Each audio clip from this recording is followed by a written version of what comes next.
While I'm sure that there are many people working in scientific fields who would claim to be religious, it always seems to me that there really is a basic conflict here, rather than a misunderstanding. At what point can any dedicated scientist investigating a difficult problem decide that there is no scientific answer to it, and that it can be explained only as an act of God? John Killingbeck, The Guardian. Scientific practices, observation and experiment, the development of falsifiable hypotheses, the relentless questioning of established views have proven uniquely powerful in revealing the surprising underlying structure of the world we live in, including subatomic particles, the role of germs in the spread of disease. Religion has no equivalent record of discovering hidden truths. Paul Bloom, The Atlantic. Science works on the basis of reason and evidence, while religion often appeals to faith.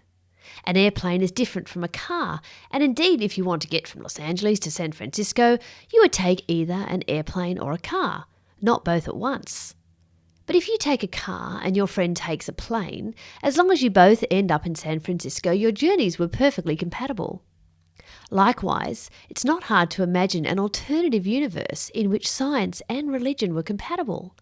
One in which religious claims about the functioning of the world were regularly verified by scientific practice. It's just not the world we live in. Sean Carroll, Discover Magazine. It's a popular misconception. Science and religion are like oil and water. They just don't mix. If science is your guiding light, you're going to see the world in a particular way. And if you hold religion, you're going to imagine the world in another way. At least that's how it seems to many. But in today's episode, we're going to meet someone who's thought and written about this problem more than just about anyone else on the planet. And he has a pretty convincing case to make that while science and religion are fundamentally different, they remain complementary. They are two arms on the same clock rather than arms locked in battle. And right at the moment, as half the world faces a viral pandemic, I suspect science and religion are on the minds of loads of us. Many are placing their hopes in science for a vaccine, and many are praying and pondering a little more than usual. I'm John Dixon, and this is Undeceptions.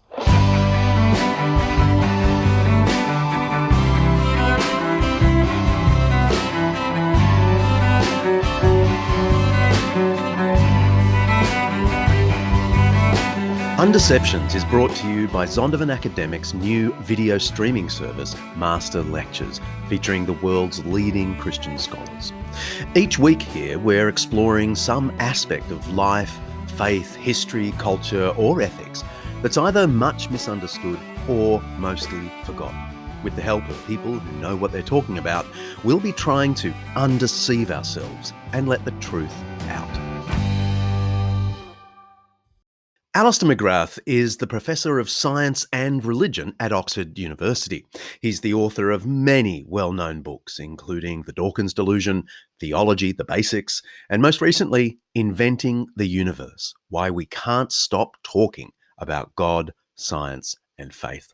I caught up with Alister on a recent trip to Oxford just before our World Health Scare and began by asking him to explain the idea behind his academic post.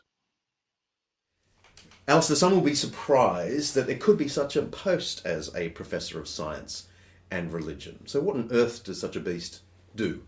Such a beast. Science and religion, I think, are really important. They're both incredibly important elements of Western culture, and they need to talk to each other.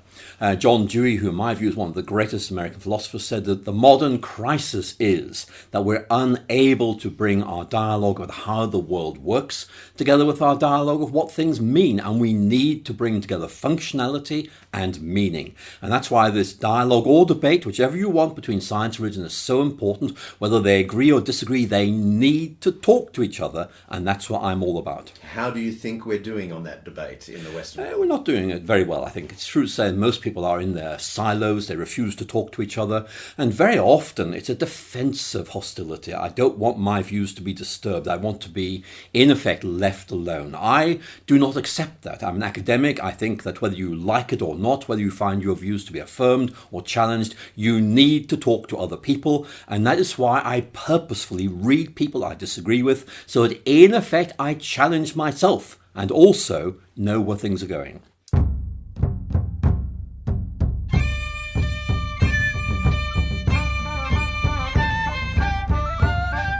This is the first challenge for both science and religion. Listening to each other, challenging our own preconceptions, recognising each other's contributions. But often the battle lines are set before we even get the conversation going.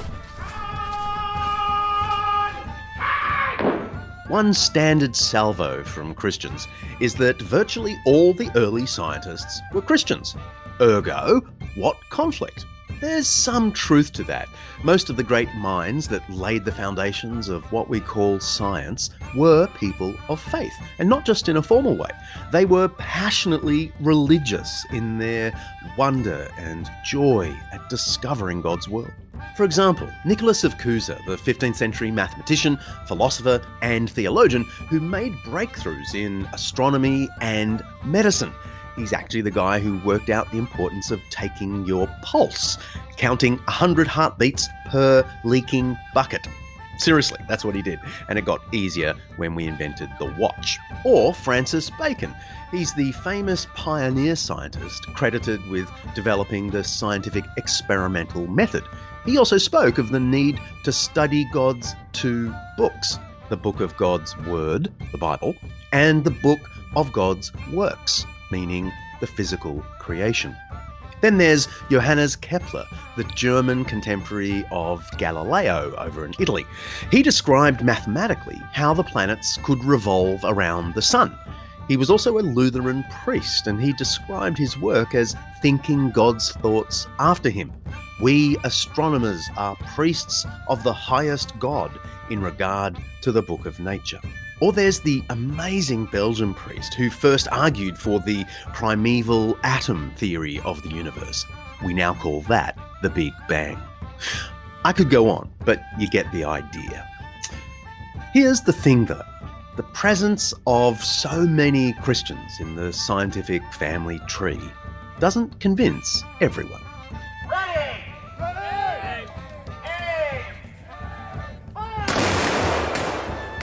The standard atheist response is to say, but everyone was a Christian back then, so what's your point? But as Alister says, recognising our shared history really does matter. The historicity of these things does matter, but just saying, well, there used to be Christians then, but it was incidental. Well, there used to be atheists now, but in 100 years' time, what's going to happen? We can't really invest in these things. We've got to look at the way things actually were and say, well, they said they were Christians. Let's look at what they said were their Christian ideas and see if those feed into any of their scientific discoveries, which of course they do. How? Well, let me tell you a very obvious example. I mean, one of the paradoxes of science is you have to assume the uniformity of the world in order to make science work. In other words, you're assuming something you can't actually prove. For Newton, for Robert Boyle, Christianity gave you this idea of an ordered world. Sir Isaac Newton was a groundbreaking mathematician, physicist, and astronomer in the 17th century. He's the guy who discovered gravity. Robert Boyle was his contemporary, a natural philosopher, physicist, and inventor, who's regarded today as the first modern chemist. But is their shared motivation to discover an ordered world really a Christian thing? The Greeks also believed that. Of course they did, but Christianity believes it as well. It's not as if it's a uniquely Christian idea. The point is, it's Christian. And that gave you this context in which you were able to engage an ordered world and make sense of it. And that's really important. So do you see any conflict at all between science and religion? Well, of course there is conflict. The issue is simply that the idea that there's a universal, essential conflict, the so-called warfare thesis, is historically nonsense. But there are obviously areas of tension, just as there are obviously areas of synergy. And I think it's very important to look at what those areas of conflict are. And sometimes they're about areas of cultural authority. Who is able to attract public attention? Very often science will say, well, we have the answers. Religion doesn't. Sometimes religion will very unhelpfully say, we have the answers. And the answer is actually that, if you like, there's a big picture. And maybe science fills in part of that big picture and religion another part of it. But nevertheless, getting them both to talk about these things seems to me to be a very important thing to do. But making peace between science and religion is no easy prospect. There are two big guns people roll out to justify their rejection of religion. The first is Galileo Galilei, the 16th, 17th century Italian astronomer, who's been called the father of observational astronomy, the father of modern physics, the father of the scientific method, the father of modern science. That's probably a bit of an exaggeration, but he was a big deal. He famously proposed that the Earth revolved around the sun, rather than, as was popularly believed at the time, that the sun revolved around the Earth. Opposition to this heliocentric view was bolstered by religious objections. Some theologians believed passages like Psalm 93 ruled out Galileo's views because it said the world is established, it cannot be moved. So they thought that doesn't really work with Galileo's proposition. There was a Roman Inquisition, and Pope Paul V ordered the world's greatest astronomer to abandon his opinion. And so, the story goes, religion is restrictive, whereas science is investigative. When Galileo proposed something that conflicted with the church's teaching, the church tried to shut him up. Well, not so much. Well, the Galileo conflict is actually complicated in the sense that it's not just about the idea that the Earth goes around the sun. It's the institution of the church. And bear in mind that Galileo was Catholic, and therefore there's this very complex entanglement with institutions such as the church, which you do not find in Copernicus or Kepler, who of course were Protestants, and therefore these issues did not arise. So that's a very important point. Galileo is often singled out as if this somehow is normative. It's not. Galileo basically got into an institutional conflict with the church over parties within the papacy. And that's a very important point. It was not the church versus Galileo. It was one faction within the church gaining ascendancy and in effect taking it out on Galileo. So we need to calibrate this pretty carefully. If we say the issue we need to focus on is how did Galileo deal with the issue of the Earth going around the sun and the interpretation of the Bible, there was no problem. For Galileo, this is very straightforward. The Bible could easily be interpreted in this way. There wasn't a problem. Then the institution of the church got involved for cultural and historical reasons. So it's more complex than the simplistic accounts very often indicate. One of the unsurpassed authorities on the history of science is the Cambridge History of Science in multiple volumes.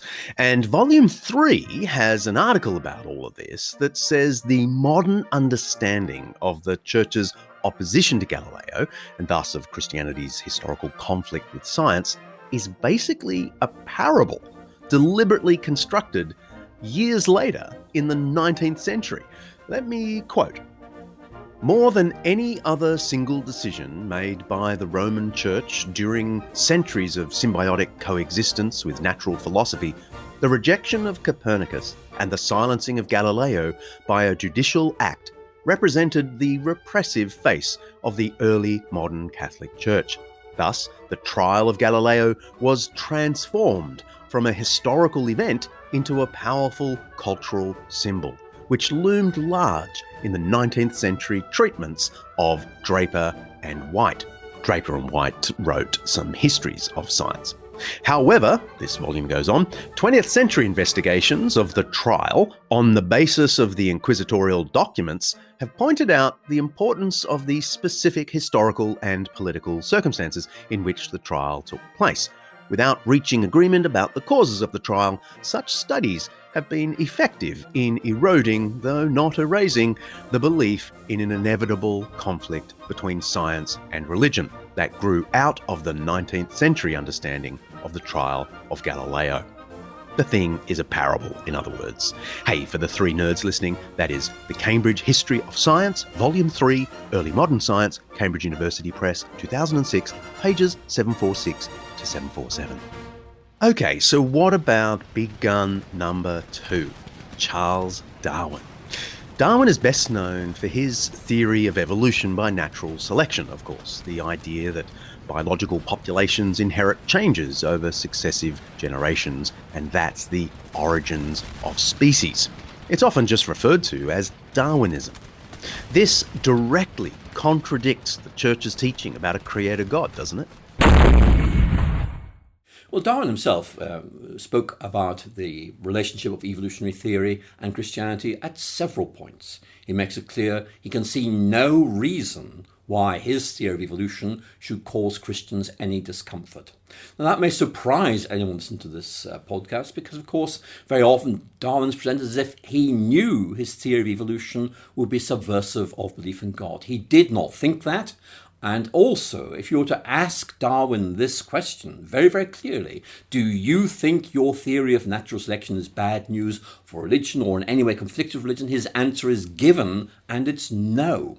So we need to ask what has happened to make this a point of conflict. And again, my own reading of what is a very complex situation is there's a cultural agenda going on here.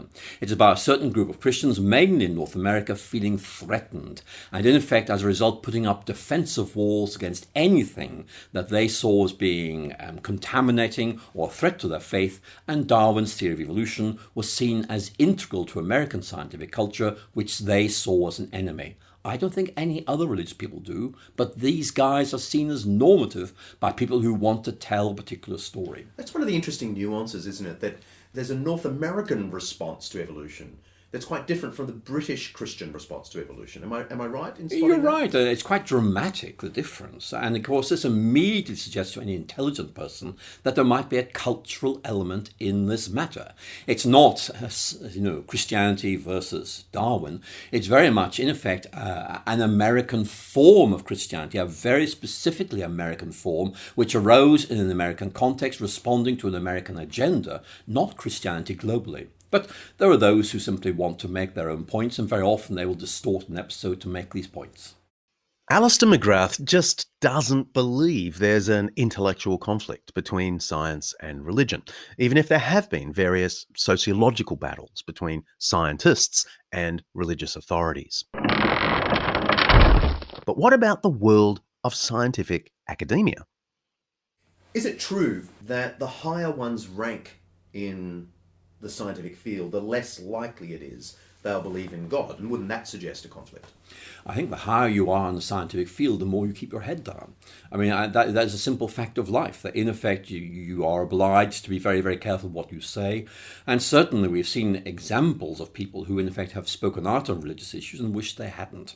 So I think there's a diplomatic issue here. And I think that's a very important point to make. That in terms of the ideas, the fundamental ideas, I do not see any reason for asserting the incompatibility of science and religion in the general sense of the term. There may be points of tension, but the idea that there's some necessary conflict between them is simply very difficult to sustain, because here is the really important point. We are used to the fact that different scientific disciplines use different methods. Ethics uses a different method to science, and so does politics. Is anyone listening to this podcast going to say that because a scientist used one method professionally in his discipline, but another method altogether in developing his ethical or political views, cannot hold both together at the same time? No. The idea of a scientist who has no interest in ethical questions is outrageous, because we want to make sure these guys are alert to the ethical implications of the research that they are doing. For Albert Einstein, who in my view is one of the best scientists of the 20th century, you had to hold together your science, your ethics, your politics, and your religion. And that made you an authentic human being. And for Einstein, there was no difficulty in doing these. These are different. They use different methods, and these can be brought together. Not the same, different, but they're all part of being a meaningful human being. But some scientists now believe that science can do one of the key jobs that religion used to do: define morality. Religion is therefore, in effect, unemployed now that science can explain everything. That's our fun after the break. This episode of Undeceptions is brought to you by Zondervan Academic's new book, Jesus and the Powers, by N.T. Wright and Undeception's favourite, Mike Bird. Should Christianity have anything to do with politics? I mean, you could argue that Christians have done more harm than good once they get a whiff of power. Mike Bird and N.T. Wright address this question and other questions in this magnificent overview of the political implications of the Christian faith and the Church's historical engagement with the powers and principalities. They shed light on current geopolitical events and ask, what would it look like if there were a faithful Christian response to crises like the Russia-Ukraine conflict, the China-Taiwan tension, political turmoil in the US, UK and Australia, and the problem of Christian nationalism. They build a pretty convincing case that Jesus' teaching about the kingdom of God confronts all forms of power, Christian and atheist, and calls on us all to support a pluralistic democracy where everyone, regardless of religion or irreligion, has a role to play in working toward the good of society. Whether you're a believer or a skeptic, I'd say this book will be an eye-opener. You can order Jesus and the Powers on Amazon, of course, or head to zondervanacademic.com/undeceptions to dig a little deeper and see if you really like it. That's zondervanacademic.com/undeceptions.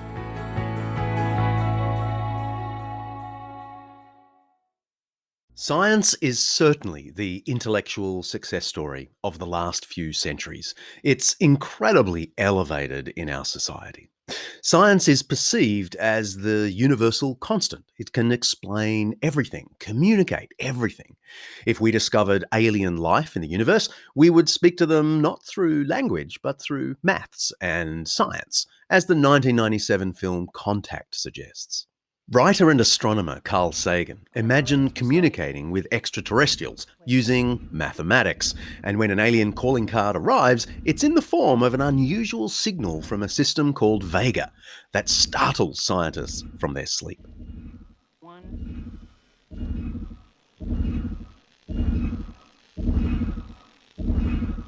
7.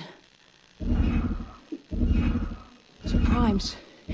2, 3, 5, 7. Those are all prime numbers, and there's no way that's a natural phenomenon. So if scientific knowledge is the fundamental reality of the universe, discernible even by aliens, what need is there for God? It's tempting to think that science is the supreme form of knowledge, perhaps the only form of true knowledge. What's left? Well, the answer is rather a lot. There are issues of value and there are issues of meaning. These are really important. And you will find writers like Sam Harris in his book The Moral Landscape saying science is able to determine moral values. When you read that book rather more closely, you see that in effect he's borrowing moral values from somewhere else. He's in effect ignoring Hume's disjunction between facts and values. And above all, he's simply importing moral values, such as, for example, utilitarianism. And it really is very unsatisfactory. The more we know about science, the more we understand the fact that it is limited, that there are certain areas which it cannot cover. And the only way in which science can, in effect, deal with this is to colonize those other areas. To, in effect, say, these are really science. We're expanding and taking you over. Most scientists I know are appalled by this because it, in effect, is about the contamination of science. It's about, in effect, a failure to take science as science with the greatest seriousness. And I think that's a really important point. Science fills in part of this big picture of our world, but there are other sources of knowledge. And unless you're going to say science is all knowledge, you can't go there. For me, let me tell you, science is one form of knowledge, but that's as far as it goes. Peter Atkins, however, famous chemist here at Oxford, says science is omnicompetent. Quote, science has never encountered a barrier that has not been surmounted. Oh, he's wonderful. I love Peter Atkins. He taught me quantum theory back in the 1970s. And he's one of the most effusive and vivacious people I know. He's wonderful. But on this one, I'm afraid, I think he might be wrong. I mean, let's take an example. I mean, you and I are sitting here in Oxford, a wonderful place. And suppose we were sitting here in this equally wonderful place 100 years ago, and we're having a discussion about the origins of the universe. You see, we wouldn't be. Because in those days, scientific consensus was, the universe has always been here. If science is so wonderful, why does it keep changing its mind? That's a very important point. Because Atkins seems to be saying, in effect, that science tells us the way things really are. Well, no.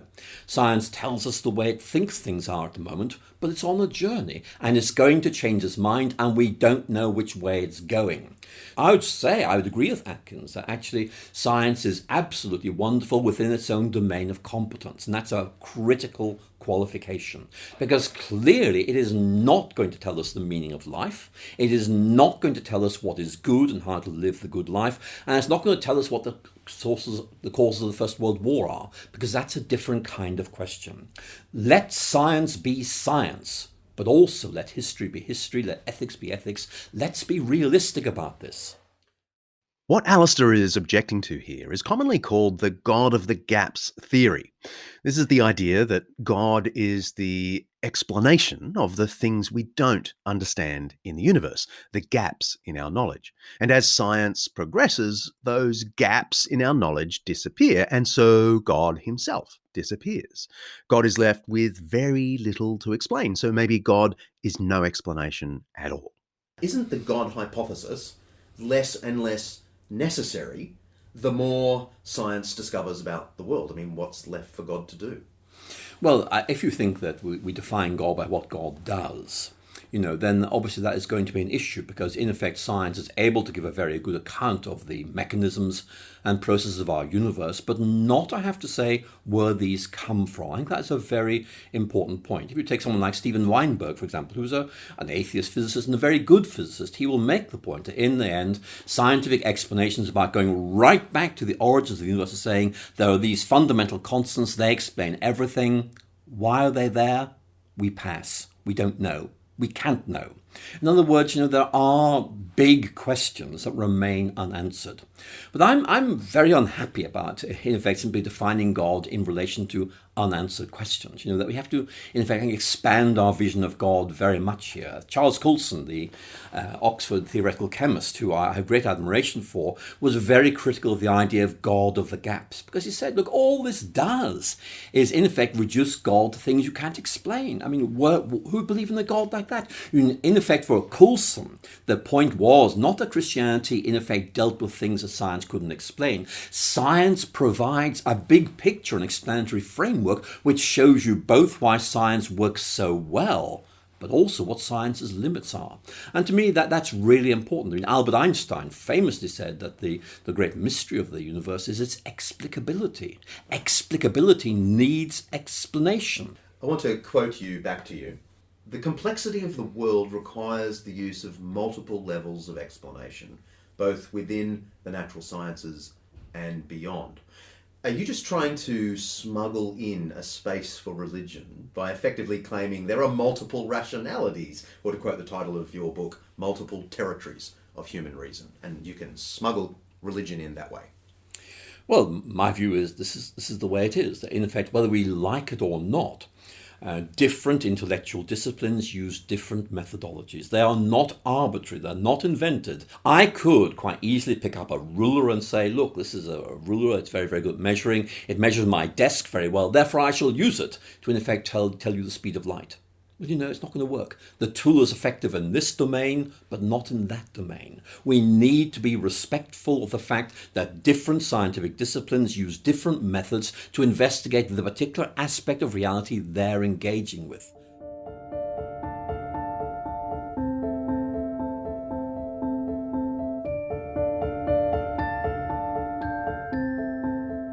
Let's press pause. I've got a 5-minute Jesus for you. Jesus often called on people to believe in him, to exercise faith in him. His opening words in Mark's Gospel, for example, are, "The kingdom of God has come near. Repent and believe. Have faith in the good news." The word faith, of course, has a bad rap in our scientific age. It's often thought to be the opposite of reason. One well-known atheist, no prizes for guessing which one, has said, quote, "A case can be made that faith is one of the world's great evils, comparable to the smallpox virus, but harder to eradicate. Faith, being belief that isn't based on evidence, is the principal vice of any religion." This badly misunderstands the biblical usage of this word. Faith is a relational term. It means to trust someone. When I married Buff, there was no proof she could love me for better, for worse, for richer, for poorer, and so on. But there were indications. There was some evidence that made that step of trust, that step of faith, reasonable.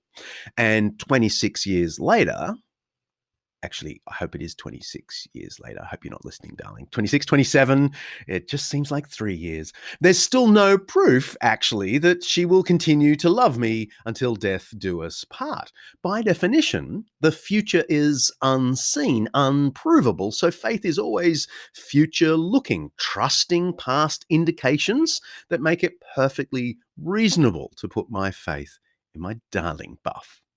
The same point was made in a lovely little exchange between John Lennox, a good friend of this show, and Richard Dawkins.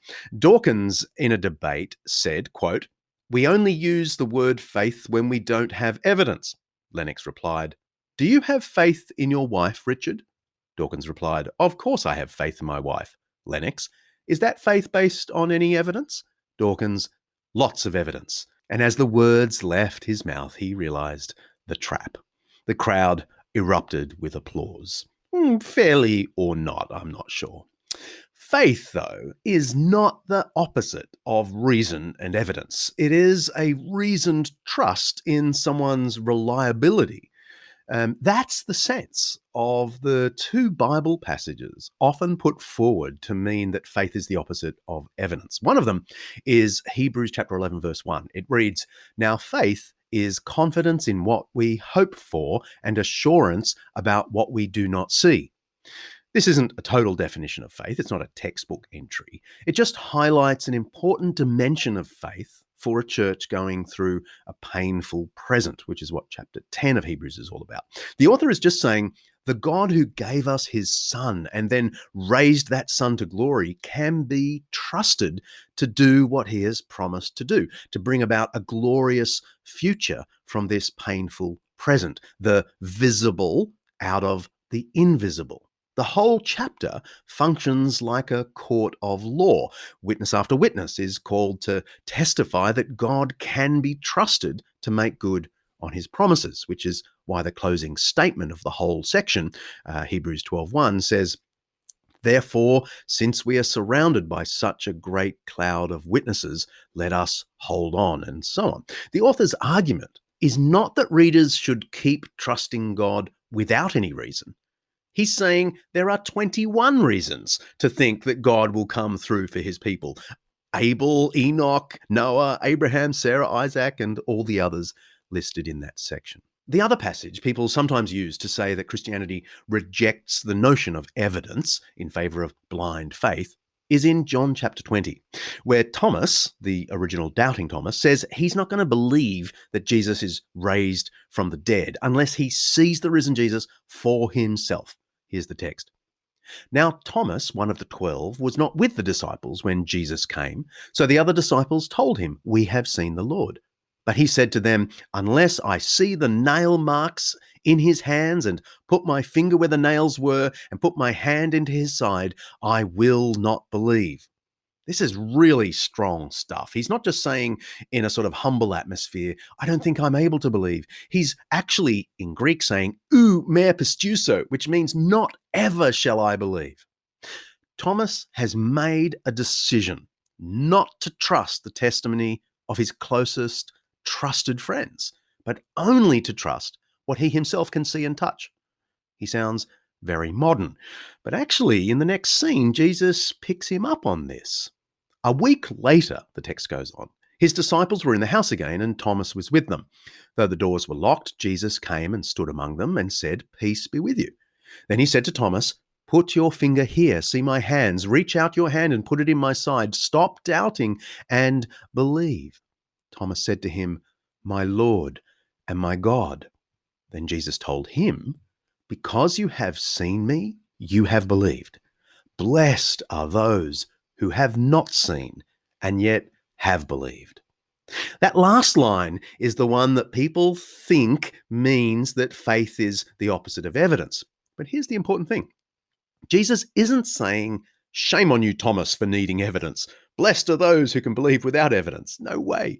He's just criticizing Thomas for thinking that the only way of knowing anything is by seeing and touching, rather than believing on the basis of good testimony. And when you think about it, if we decide only to believe what we can see and touch and reject what comes to us by good testimony, we aren't going to know much at all. Most legal judgments in court, except where there's forensics, are based on witness testimony or expert authority. Same with history. Most of what we know about the past comes through written testimony. In fact, unless we happen to be scientists ourselves, most of what we all believe about science we got through testimony, whether some textbook we trusted or a science teacher. I know that people often think that faith is believing stuff blindly without evidence. But faith in the Christian tradition is more like the way the Oxford English Dictionary puts it in definition 7 of the word faith, which is, quote, "belief based on evidence, testimony, or authority." That's an excellent description of Christian faith.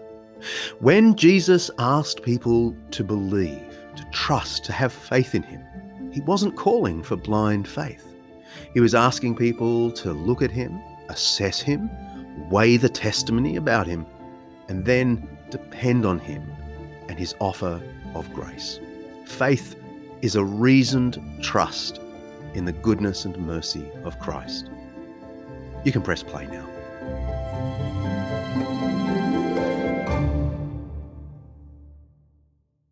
Where does our culture's deep trust in science come from? For one thing, it's from the incredible success of science over the centuries. But it also comes from a philosophical mistake of thinking that science can not only explain the physical, mathematical stuff, but also show us what that physical, mathematical stuff means. It's sort of a leap from thinking because you can explain the mechanics, you can also understand the meaning. Deep thought. Do you have you? An answer for you? Yes, I have. There really is one? There really is one. To everything? The secret of the universe, the great question of life and everything? Yes. And are you ready to give it to us? I am. Now? Now. Wow.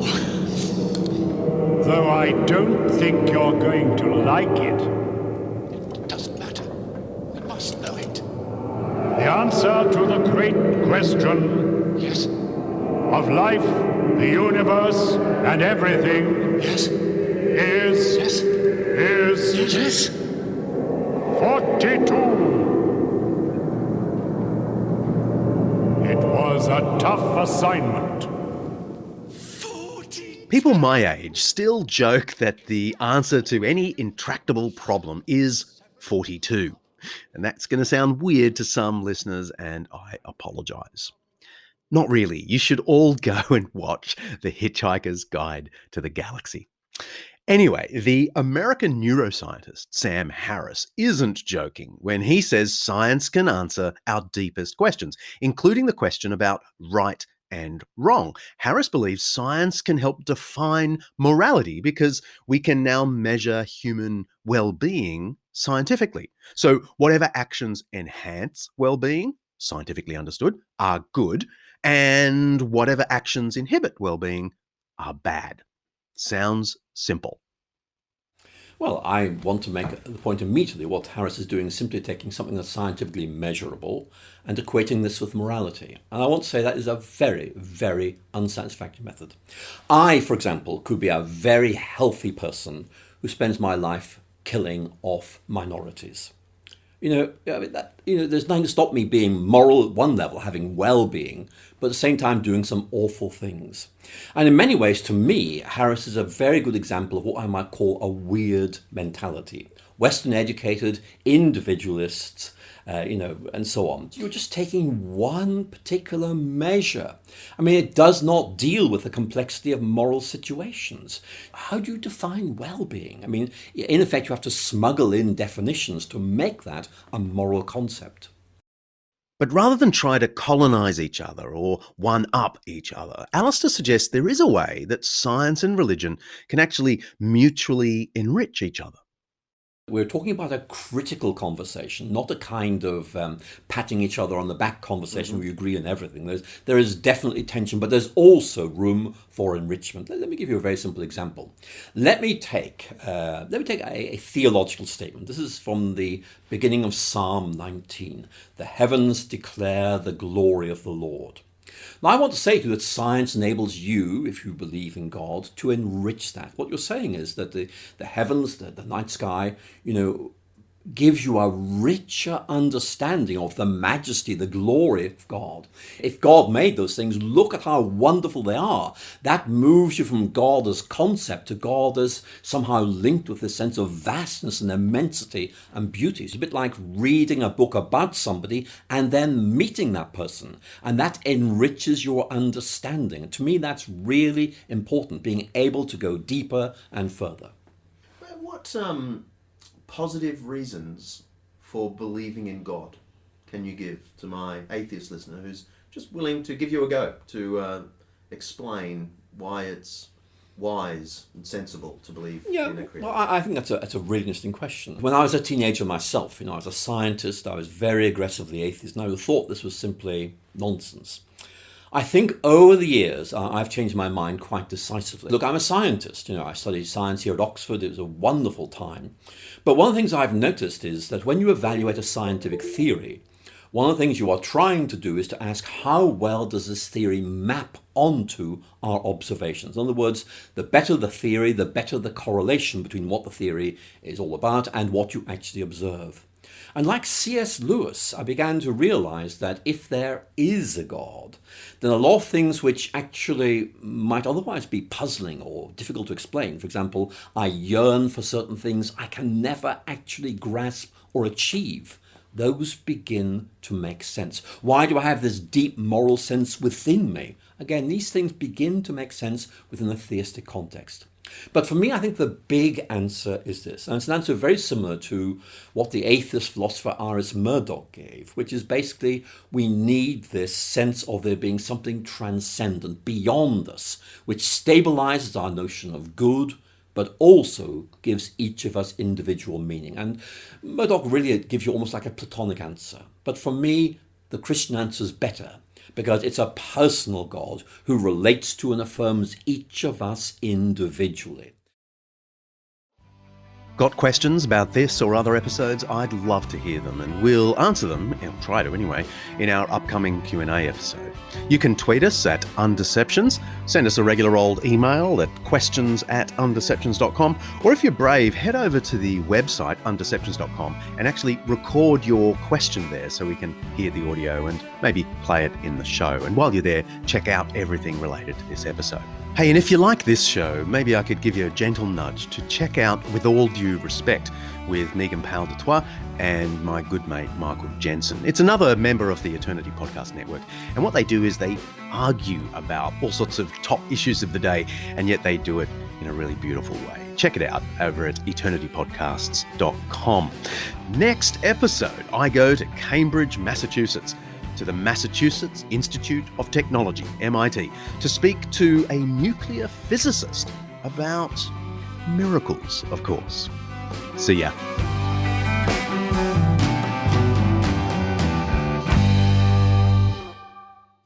Undeceptions is hosted by me, John Dixon, directed and produced by Mark Hadley, with special assistance from Kaylee Payne. Our theme song is by Bach, arranged by me and played by the fabulous Undeceptions band. Editing by Bryce McClellan.